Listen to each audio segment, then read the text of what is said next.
ধীরে ধীরে সে হাঁটছে, জঙ্গলের মাঝখান দিয়ে একটি রাস্তা চলে গেছে, একদম গহীন বন। সেই বন থেকে একটি যুবক, আনুমানিক 25 থেকে 30 বছর বয়সে একটি যুবক বের হয়েছে। বের হয়ে রাস্তা দিয়ে হাঁটছে। দুনিয়ার কোনো নিয়ম সে জানে না, তাই রাস্তার মাঝখান দিয়ে হাঁটছিল এবং একটি মাইক্রো এসে সজোরে তাকে ধাক্কা দেয়। ধাক্কা দেওয়ার পরে যুবকটি বেহুশ হয়ে যায় এবং সেই মাইক্রোওয়ালার পরিবার নিয়ে যাচ্ছিল, তারা তাকে নিয়ে বাসায় চলে যায়। বাট যুবকটি কোনো কিছু মনে করতে পারে না। এবার যেটা হলো, সেই বাড়িতে অনেক সমস্যা ছিল, যুবক সেই সমস্যাগুলো সমাধান করার চেষ্টা করলো কিছুটা দৈবক্রমে আর কি। এবার সেই বাড়িতে যখন নানান রকম সমস্যার সমাধান হয়ে গেল, পাগল ভালো হয়ে গেল, প্রেমিকা তার প্রেমিককে পেল, প্রেমিকের দাদু ভালো হয়ে গেল, এছাড়া নানান সমস্যার সমাধান হয়ে গেল, তখন সেই যুবক রাস্তায় বের হয়ে পড়লো আবারও সেই খালি হাতে এবং সে বলতে লাগলো, মাথায় পড়েছি সাদা ক্যাপ,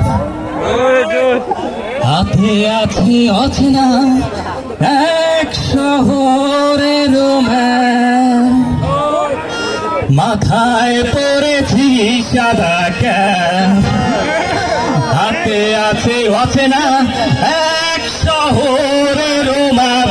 ও মাথায় পড়েছি সাদা ক্যাপ, হাতে আছে অচেনা এক শহরের ম্যাপ। ব্যাগ ঝুলিয়েছি কাঁধে, নামবো রাজপথে, চারিদিকে ঝলমলে রোদ, কেটে যাবে আধারের ছায়াবরণ।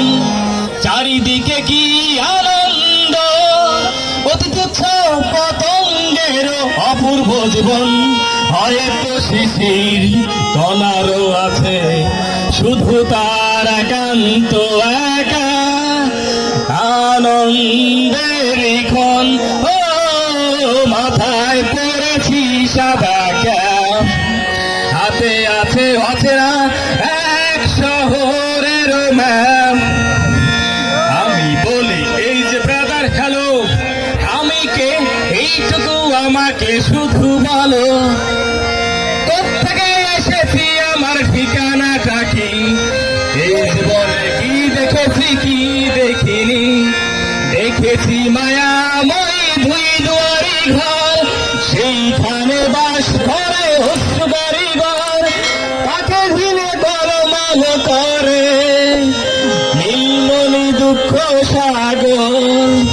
দুই দুয়ার খুলে দাও ভাই, অশ্রুর অবসান চাই, নিয়ে এসো চারিদিকে ঝলমলে রোদ, কেটে যাক আধারের ছায়াবরণ। মাথায় পড়েছি সাদা ক্যাপ, হাতে আছে অচেনা এক শহরের ম্যাপ। ও মাথায় পড়েছি সাদা ক্যাপ, হাতে আছে অচেনা